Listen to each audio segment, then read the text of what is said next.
Hello, I'm Danielle Smith with the Alberta Enterprise Group. We're collaborating with Common Sense Edmonton to interview candidates for the upcoming civic election this fall for Edmonton City Council. And joining me now is the candidate in the former Ward 6, Liz John West. Liz, thanks so much for being with me. Thank you so much for having me, Danielle. My pleasure. Now, I normally start off by asking what the name of the riding you're running for is because sometimes they're a little harder to say, but yours is a little bit easier. Maybe you can tell us what it is and if it has any particular meaning to that ward. Well, Ward 6 is now called Ward Métis. And the reason why it's called Ward Métis is we're the only one that crosses the river. And there's a history of Métis people with river lots with regards to our river valley here. And so that hence we're called Ward Métis. All right, that's good background. Thank you for that. So let's talk about your background. Tell us some of the things that you have done in the past, and then we'll talk about why it is you're interested in running for city council. Well, my background really is I come professionally from the social service sector. I've been in that field for about 35 years, working with numerous social issues from social service, homelessness, that's where I started, frontline work, to domestic violence. And today now I'm kind of running Alberta, I'm a regional service director for the company that I work with. We look after families and children and young people. So why run for municipal city council as opposed to running for provincial office? Because a lot of your background seems to be in sync with some of the responsibilities at the provincial level. How do you think that your background will help you in your work on city council?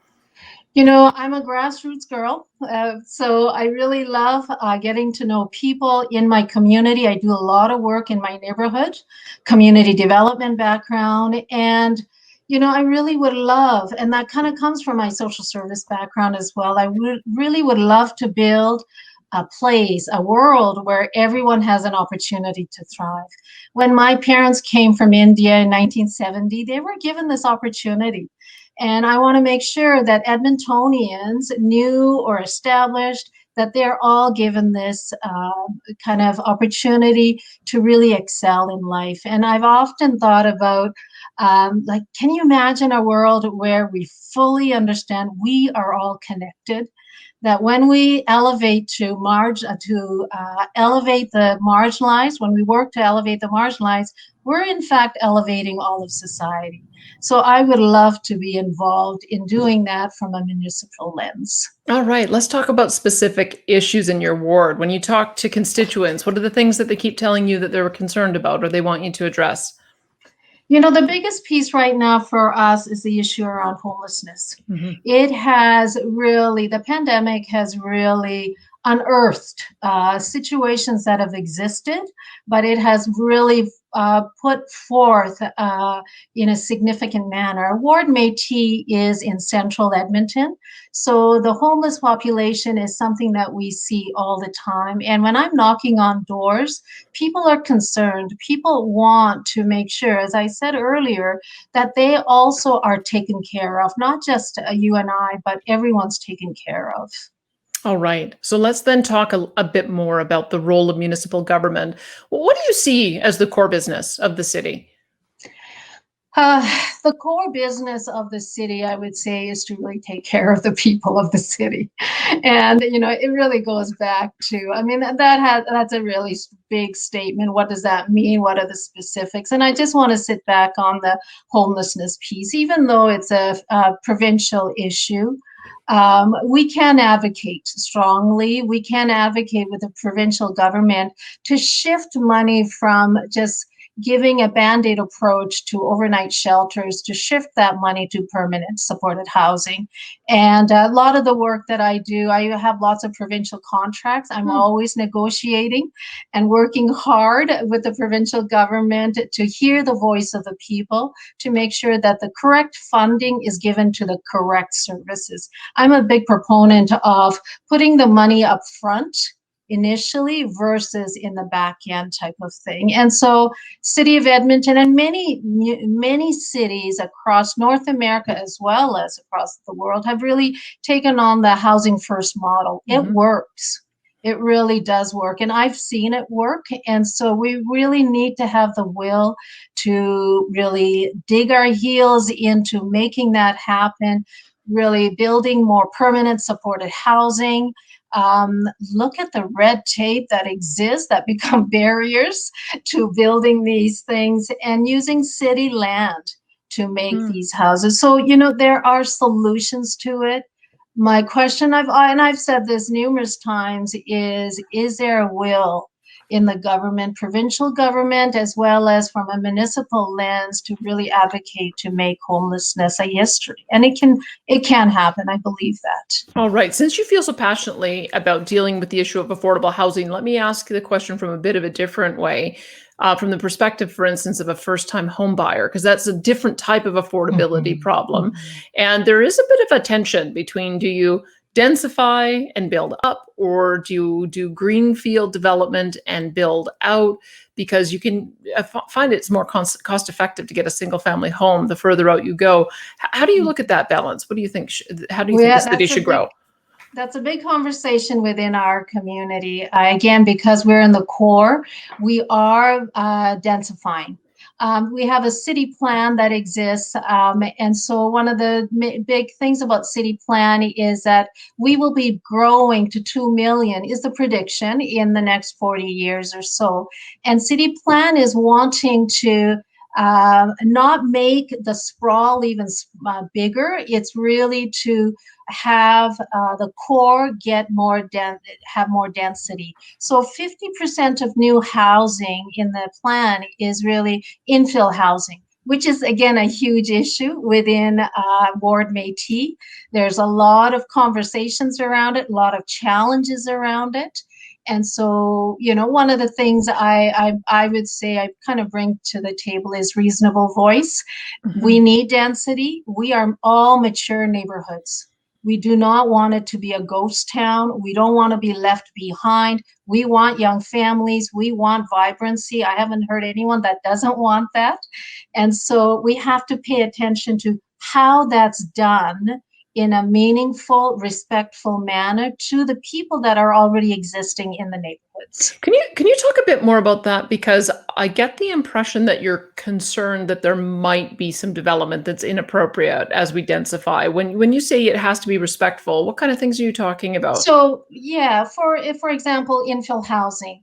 Many of us are really for infill housing, but there have been developers, and I think one too many, where when they're doing the infill housing, they have done it in such a way that the neighbors beside that new infill, their property is damaged. And so many developers are getting a bad rap. Listen, my dad's a developer, my brother builds houses, beautiful houses, but when developers come into existing neighborhoods, mature neighborhoods, and begin to not pay attention to the needs of the neighbors, then it just gives a bad taste. And then there's this movement of infill is bad, where I'm saying we want infill, but let's do it in a respectful manner with existing neighborhoods. All right, let's talk a bit about Latchford, the large development on the former airport area.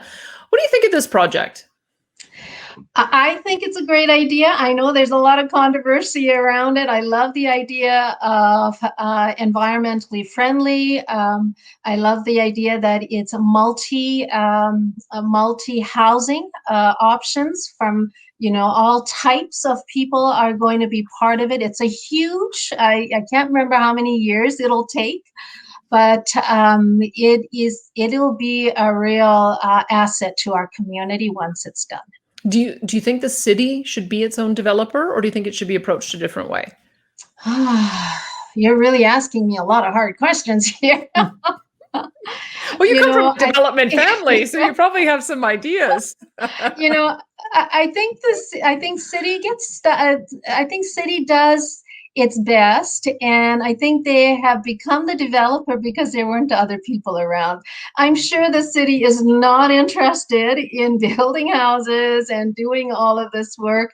If there was someone that would come alongside and start doing something, absolutely. They're like, hey, you know what, here you go, take care of it type of thing. So I think they're there to really support the development and to ensure that it's done well. All right, let's talk about some of the budget issues if we could. I'm interested in knowing what your thoughts are about the total level of spending right now. Do you think the city is spending too much, too little, or is it about right? You know, this is where I think I may differ on many people. I would say because we have gone through a huge pandemic, I call it collective trauma. All of us as a society, as a group of people, I think this is not the time to begin to lower the budget. Hmm. There are times we've been teared down. Women have gone through difficult things. Women have exited the employment force. There's so many challenges that we are facing. And I would say this is a time for us to build. This is a time for many to grieve. This is a time for us to come together as community. And in the midst of that, if we're talking about, hey, let's begin to privatize this, or let's begin to decrease this funding, I think we just add on more trauma. So I would say these types of conversations need to exist maybe a 1 year, 2 year down the road, but definitely not now as we're all coming out of this pandemic where some of us have lost loved ones in our lives. We're still grieving through it all. So, yeah. All right. Well, I'll talk about the tax side in a minute, but I just want to ask you about a couple of specific things. If you think that this might be an area to start an earlier conversation on. One is that the city auditor's report recently showed that operating spending has grown by 36% above and beyond inflation and population growth. Do you think that's reasonable? And do you think it's sustainable? It's not reasonable. It's not sustainable. 100%. Is this the time to have that conversation? That's where I differ. I think we just need to put that on the back burner and come back to it. I've worked in the non-government sector, and I know what it is to manage. The budgets that I manage are over $8 million. And my feet is held to the fire by the provincial government with every single spending that I have. I'm a big proponent of accountability of our budgets. That's how I manage the programs that I have. And so when I hear about taxpayer, and that's taxpayers' money that's been given to me, I want to be good stewards of that. So when I hear the dismissiveness or how people are taking care of taxpayers' money, I worry about that. However, as much as I don't like wasting, I think that conversation needs to wait because we're talking about people's lives. Let me ask one more, because you have experience in managing staff. There has also been an increase in the number of managers per employee, with middle management increasing 22%, supervisors increasing 19% since 2017. Do you think that this is an area that needs to be looked at? Yes. Absolutely. And so I also want to know the details. I did read the report. I want to know the details. Like sometimes I have managers who may oversee one staff, but the program that they're overseeing is significant, and they need to be a manager because there's a level of accountability and responsibility to that position. And so you really need to, numbers are good, and it may tell a story, but sometimes it tells the wrong story. And so I would like to really look at, when they're talking about these numbers and managers, what are they overseeing if they just have one staff or two staff? Okay.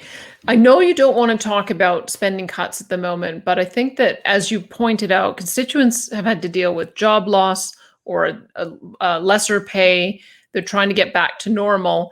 Do you think that we need to look at the tax side of things and give a tax break? This is the first year that there has been a freeze on property taxes since 1997. Do you think that that's an approach that should continue? I'd like to know that decision really would be based upon our economic recovery. I would really have to pay attention to that. If we're continuing to be depressed and we're continuing to struggle as a community, we're continuing to lose our houses because we can't pay mortgages, I would want to have all that information before predicting, do we increase or keep the taxes same? So again, I would say for me, in order for me to make a wise decision, I need to have information in front of me. It would be unethical for me to make these predictions based on just saving money. I need to take into account people's lives, the children, the women, the men.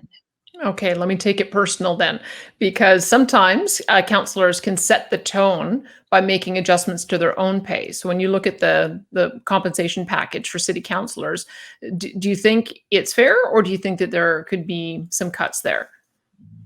Are you talking about city councilor's salary? Correct. Yeah. Oh, you know what? I'm okay with taking a pay cut. Okay. Yeah, absolutely. Let's Absolutely. let's then talk about the revenue in a different way. Looking at in the past, we've had discussions about city charters and what that would mean, taking on new responsibilities, but also potentially also increasing or adding new tax powers. I think in times past, they've talked about tacking on a sales tax. They've talked about in other jurisdictions, they have special fees that fund transit or parking stall taxes or additional taxes when you transfer land. Do you think that the city of Edmonton needs any of those new taxing powers? You know, they have talked about, for example, they're looking at putting parking. They're looking at a lot of different options, low-hanging fruits, I kind of call them as. They're looking at putting parking meters at parks, raising some revenue out of that. They're looking at cutting out some programs that's not used. They're looking at the parks and rec. They're looking at the golf courses. And so some of the latest report that just came out is there, if they do some of these low-hanging fruits, they can cut increase revenue about 472,000. Hmm. I'm sorry, 572,000 per year. I think those are good, you know, to kind of look at it from those lenses of how do we begin to slowly shave and how can we save some money as well as increase some of our profits. I appreciate that. All right, let's talk about the relationship with the province, because the city is a tax collector on behalf of the province for the education portion of property taxes. Sometimes the province vacates some room, and then the city has a choice of whether or not they're going to increase the municipal share by an equivalent amount. How do you think those types of issues should be handled, that relationship with the province on the property taxes? I think the biggest thing is we need to have a good relationship. We need to acknowledge that we're all working for the common good of the people. When we begin to create that us and them type of situation, then we just will not be able to get on the same page. So if, again, you know, a lot of my work with advocacy, with families, with government, with staffing, you know, that is a big piece. How do we find common ground with one another? And when we do that, I think these issues are not complex, and not that we will continue to be on different sides, but at least begin to have some conversations and give and take to each other, because there's a relationship between the province and the municipal government. All right, that's a good transition to get into infrastructure, because a lot of these big ticket LRT items are often jointly funded. The Valley Line Southeast has had multiple significant delays during its construction. What's your understanding of the reason behind that? And do you think anything could have been done to avoid them in the past, or changing the process so that it's avoided in the future? I think when we bid on certain contracts, And I don't know the history of the Valley Line. I do know some of the challenges of it, and I'm not sure how it came about. But I think we also need to understand that sometimes there's excessive costs. And if that's not embedded in the contract, then when these excessive costs come, whatever it is, if it's the increase of steel, like the pandemic, I'm going to assume the pandemic had a huge impact on the cost of, if people aren't working because of being socially distant, but they still need to be paid, that's a huge cost. So there is variables going on that it's again, I think we just need to pay attention to these numbers. How did it get there? Can we have a conversation about it? And let's see how we can move together in creating a transportation system that I believe we do need as we grow. The city of Edmonton has grown significantly, and we have created different modes of transportation. LRT, very expensive, is one of them, hoping for the future as we grow into 2 million people. Well, talk to me a little bit more about that, because there are a number of other LRT extensions, Valley Line West, Metro Line Northwest, Capital Line South. Do you support that further LRT expansion, or do you think there should be a different approach taken to developing out the transportation plan? Yeah. I think, I don't know enough of all those other LRTs to have informed decisions. Again, I would like to know where we are at in the process of making this happen. There's a lot of conversations. I know one of the councillors was thinking of not having any LRT going to the West End, but it might be too late of a conversation to have. We might be losing billions of dollars if that's the conversation we're having. So I would need to know more about those before really having something intelligent to say. All right. Let me ask you about the economy, because I think that's what we're all hoping for, is that the economy just gets ticking again on all cylinders, and it brings more business, brings more residents. Tell me what kind of factors are you looking at? What do you think the city needs to do to encourage that business growth? Well, I'm not a businesswoman, but there are two things that I would say I really pay attention to. One is the aspect of small business. There's a significant amount of small business in many cities, especially in Edmonton here. And I would like to look at, the city of Edmonton has numerous programs and grants and supports for small businesses. However, they're not accessed very much. And so my question often is, it's great to have fantastic programs. Is anyone accessing it? And we're finding hardly anyone is accessing it. And so I'd like to know what is the barrier to accessing, and leverage some of the interviews that we've had with different people to decrease some of that barrier. That's one big thing.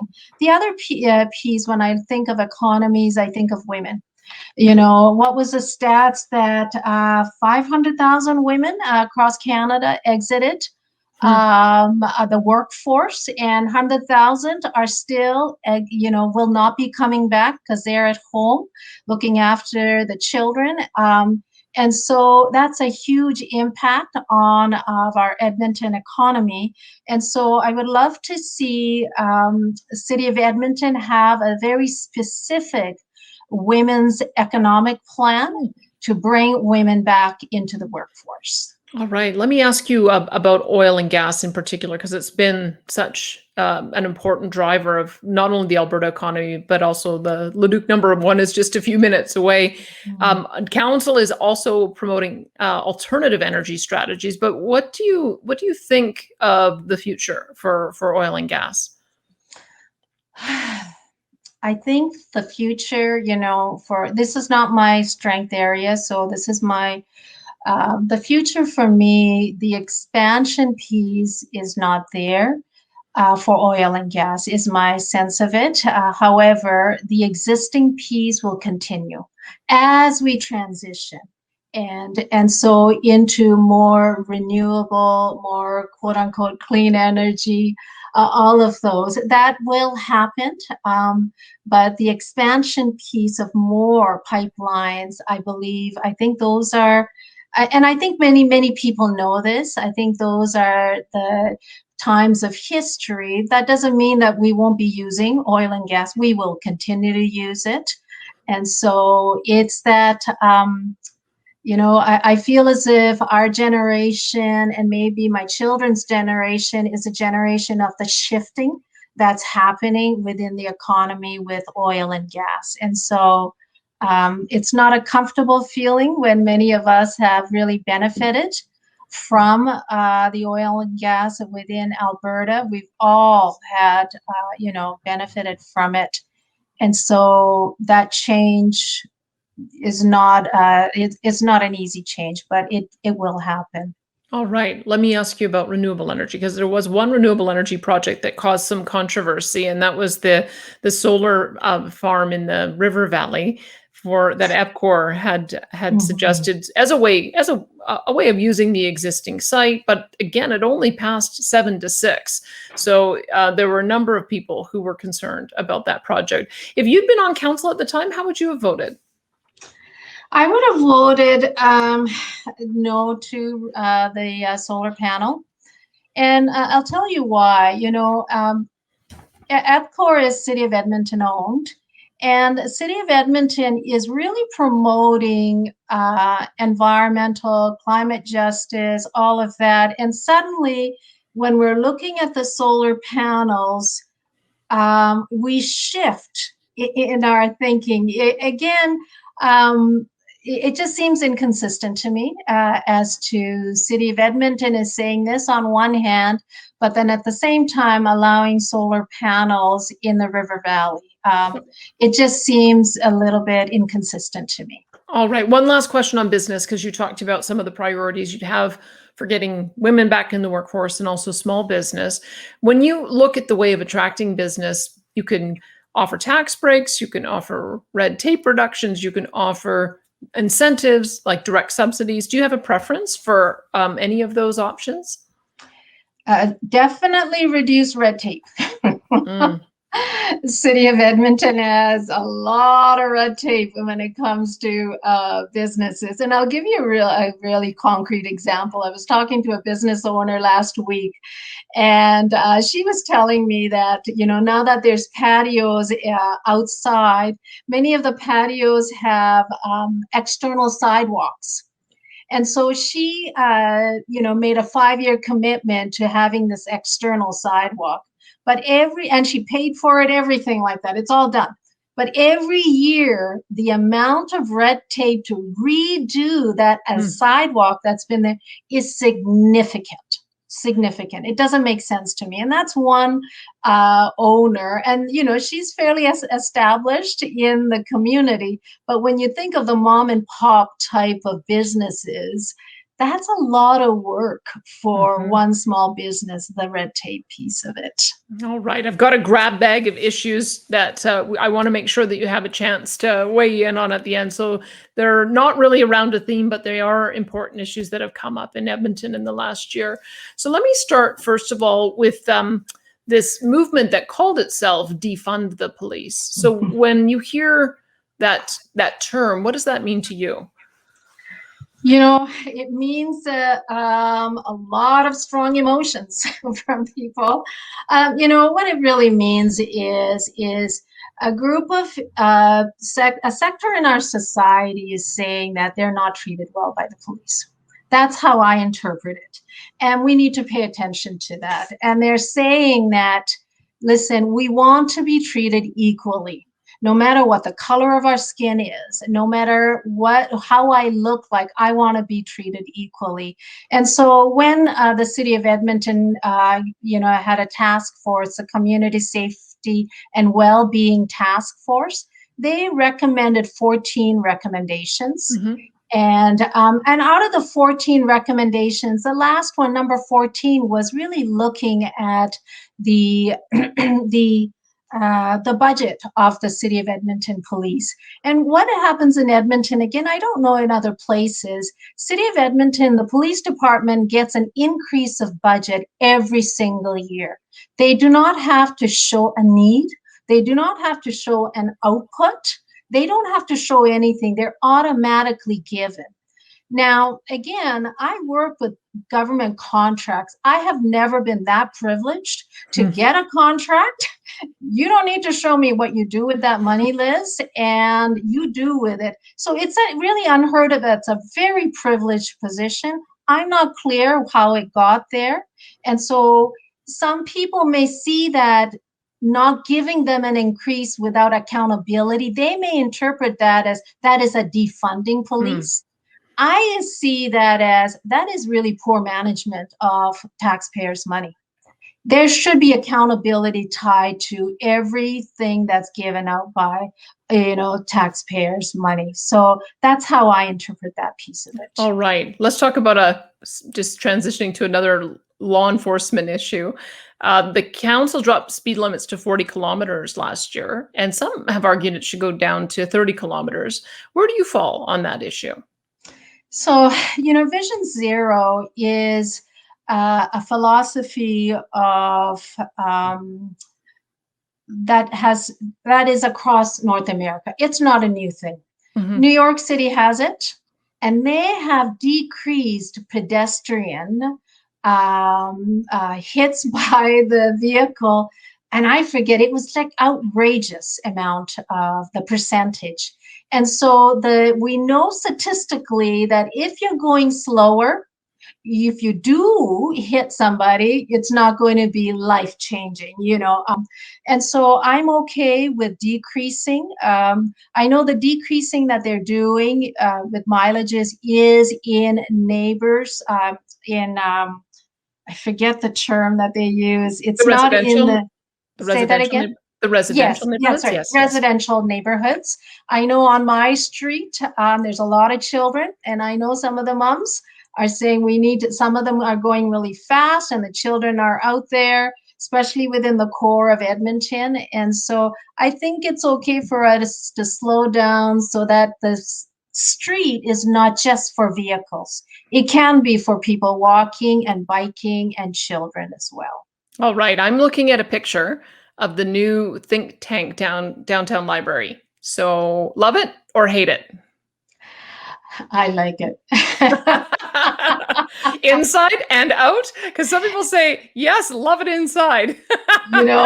It's beautiful inside. And outside, it's it is a form of conversation.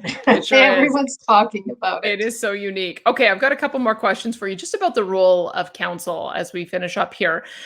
There is going to be a provincial referendum on equalization, but some municipalities are using the opportunity to also have local referenda.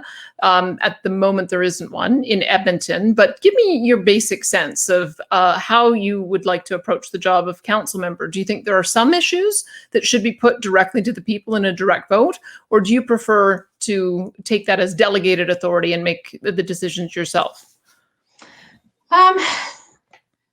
One of the strengths of the City of Edmonton is we do a lot of community consultation work. Whenever new projects are done, we try to anyway, and I've had a year full. Yeah, they do, Liz, but they don't listen.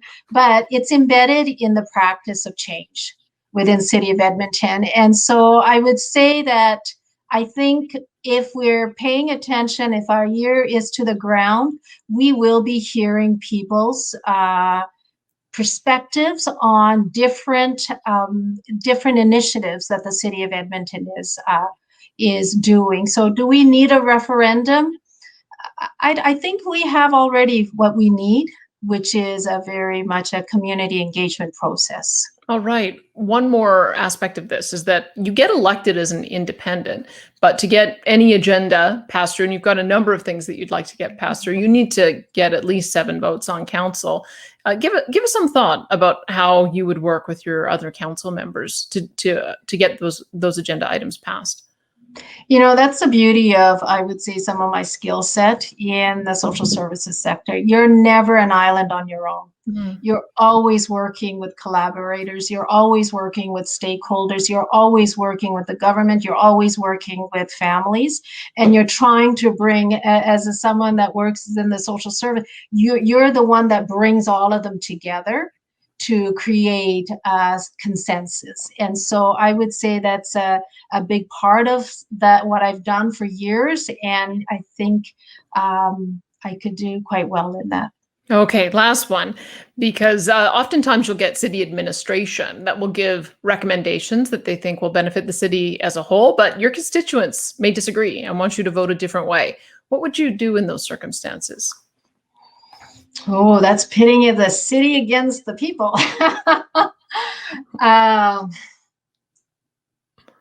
I'd want to hear what the constituents. I represent the constituents. Let's be clear on that. I do. If I'm elected, I represent the constituents, and so I would want to hear all of the constituents versus the loudest voice or the same group of people coming in. So I would have to really hear, is this an issue across the board, and bring that issue to the administration and go, okay, this is what the people are saying, but this decision is contradicting that.